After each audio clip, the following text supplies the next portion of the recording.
শার্শাবাসীর ভালোবাসায় জয়ী হওয়ার প্রত্যাশা জামায়াত নেতাদের। বুধবার ২৭ আগস্ট বিকাল ৩:৩০টায় নাভারণ দারুল আমান ট্রাস্টে এ সম্মেলন অনুষ্ঠিত হয়।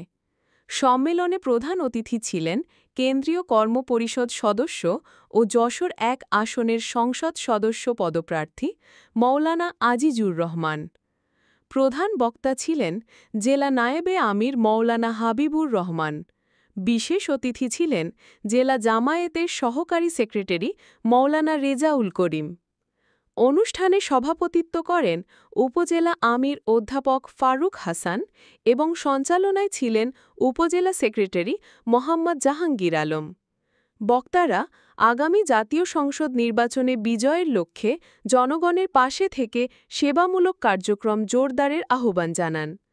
তারা বলেন, মানুষের পাশে থেকে কাজ করলে আল্লাহর সন্তুষ্টি অর্জনের পাশাপাশি জনসমর্থনও বৃদ্ধি পাবে। সম্মেলনে সাংগঠনিক কার্যক্রমে গতিশীলতা আনতে ৫টি মৌলিক কাজের ওপর গুরুত্বারোপ করা হয়। বক্তারা আশাবাদ ব্যক্ত করেন, এ কর্মসূচি বাস্তবায়িত হলে আসন্ন নির্বাচনে বিজয় অর্জন সম্ভব হবে, ইনশাআল্লাহ।